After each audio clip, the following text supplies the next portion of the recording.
Disappointing. I think I actually quite liked the first half. Thought we were pretty good. We have one big chance we should score.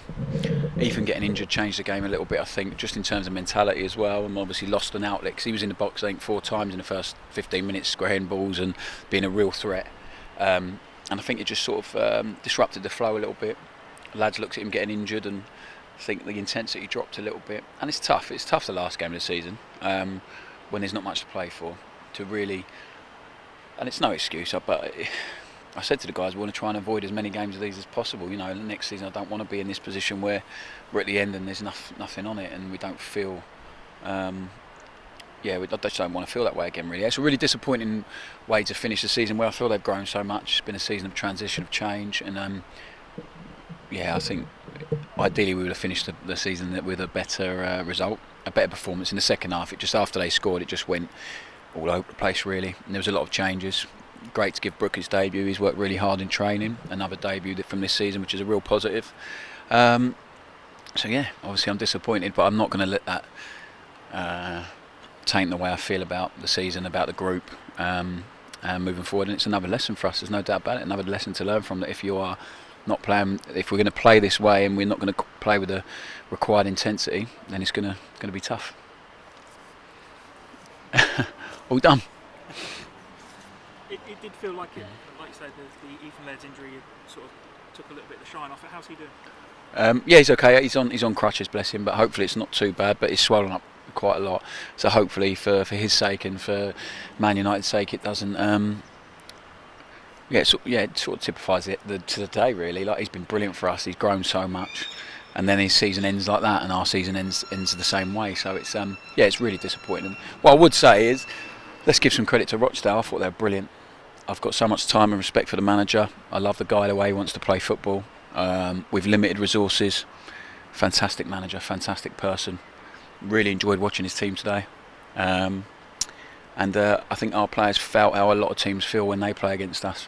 It was really tough at times. So it's a big lesson for our players. But credit to them.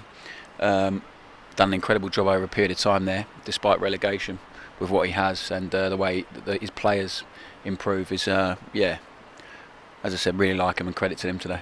It felt a little bit like, you said it there, it feels like what it feels like to play against your team. Your side are often pretty good when it comes out of the second half. Just started really poorly. I mean, from kick-off, we know where it's going. Everyone's set up to go there, and we don't get it right somehow. Just too many individuals had a poor day today that weren't quite at it, and that's what happens when you haven't got enough players playing to the level. But as I said, there were some positives today. Brook got on the pitch. Thought Dave Kasuma good to get him 90 minutes before the end of the season, and he got his token booking, which was not unexpected. But it's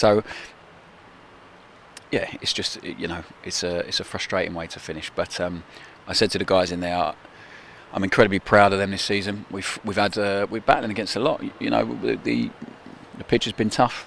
The financial, the way we've had to sort of hit the reset button a little bit. The amount of change in personnel there's been, and they've come a long way off the pitch, especially culturally, the way they train, the way they perform. So, and we spoke about that a lot, and I'm going to waffle on if I do. So I'm not going to let that change after today. I'm sure we'll catch up later about the season as a whole, but. No, that's me done now, Toby. That's me for 7 weeks. Talk to us about Brooklyn then. I mean, is it a player that we've not obviously seen in the first team this season, and a surprise inclusion, but he looked like he was pretty lively out there. Yeah, I think he's John Goodman and Lee Collier have spoke really highly of him over the last couple of months. He's done really well in the Youth Cup games that we've watched, and we've been to a few games as well. Plays a couple of positions. He's played wing back, plays up front, can play at the top of the midfield box if you like. Real energy, and he's done really well in training. He's trained with us the last week, and he's done really, really well. And you have to really earn your place to get into the squad and then onto the pitch, and he's earned it. And the same as Jay Bird, his attitude and the way he's trained in the last few weeks has been so much better compared to where he was before, and he's been coming back from a long-term injury. I think when you've been injured a long time, even when you come back into training, you can end up thinking like an injured player still.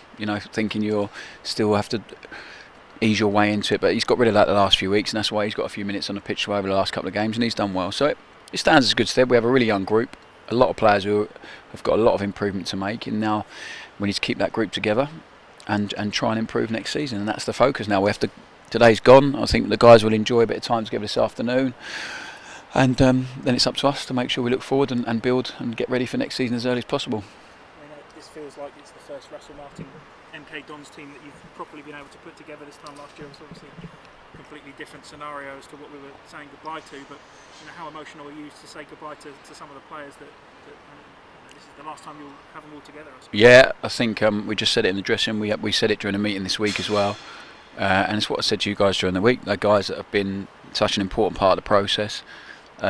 Two of them on the pitch in terms of how much they played, especially right at the beginning, how important they were and integral they were to the way we played. Jordan Houghton, Lee Nichols, unbelievable human beings and characters, personalities. Cagsy the same, not played as much, but professionalism, the way he adds value to the younger guys when they talk to him for a bit of advice, brilliant. And Joe Mason as well, he scored some really important goals for us, and there's no doubt about it, he's one of our best players, but we just haven't been able to get him on the pitch enough. So yeah, they all go with our best wishes, and the loan guys as well, have been brilliant. So yeah, it is emotional when you feel connected to your players, you feel they're really connected to what you're doing and been such a big part in it. But that's football, unfortunately. That's life. We have to say goodbye to people, and we wish them all the best. And I've said from the day one to the chairman when I came in, it's really important to me that people feel really positively about the club on the first day, and the day that they leave as well. That they still leave, regardless of how much they played. They still feel leaving positive about this place and the culture and the environment and the people they've worked with. What was the situation with Matt O'Reilly? Yeah, it was a risk. He felt his groin was okay to sort of be on the bench. We spoke to him about it, and then he had a sprint early on and he just fouled it. And there's no point in risking it in the last game. He was frustrated to come off, but to keep him on and then risk making it worse ahead of the summer. Yeah, it was just so it was a risk everyone was willing to take and wanted to take. I mean, he probably came on a little bit earlier than we would have hoped, but yeah, that's the reason he had to come off. Yeah. And you said there was, I think it was 6 or 7 players negotiations started with the contract. Will it obviously be the challenge next week to see who will be able to stick around? Yeah, I think everyone, the ball's well and truly rolling. We haven't waited this long. Obviously, the list goes out when you guys see it, but the ball's already rolling with all of them. Really, it has been for a while. And some people want to take a bit of time to assess their options.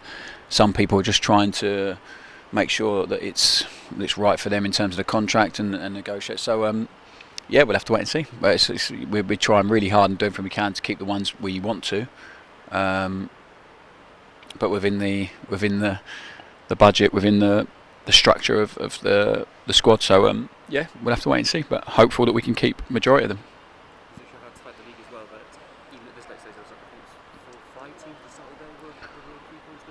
Yeah, and I think obviously Oxford's sneaking in as well at the last day. It's been a really tight league. It's been a really strange year. I expect it to probably look a bit different next year.